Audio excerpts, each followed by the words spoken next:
Kamu bak tanah wakaf, ijid tabuh sewa bak umang yang lain. Maksudnya mungkin hasil dari umang lain. Kamu bak tanah wakaf. Maksudnya mana tamu bak tanah wakaf, dia tamu nyan bayu teh. Sewa tanah wakaf ayu.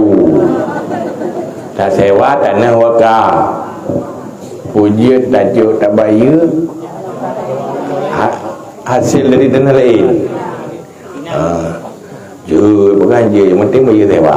Yang baik anak bayar.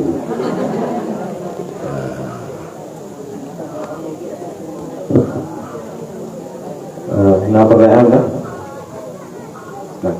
Assalamualaikum warahmatullahi wabarakatuh. Waalaikumsalam.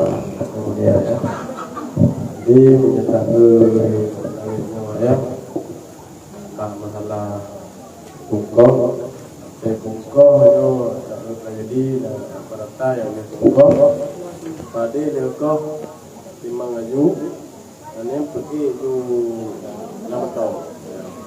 Menjaga wallahu alam. Cuman yang lalu pelaksanaan pasti gitu lebih fokus dengan apa yang ada hasilnya. Kira bilang bukan yang seharusnya barang yang sebenarnya kita harus bayar je dengan barang. Dengan padi. Cuman dengan padi jangan je padi lain pijak pokoknya dengan padi sesuai dengan nisab roy. Ngampeng, anji ngampeng. Ajuk pun terima ngedek kurang sebagai zakat, duduk publo dia orang terima kan, baru je.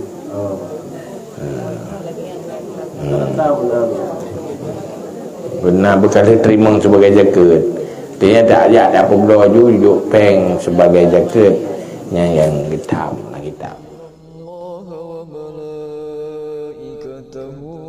صلوا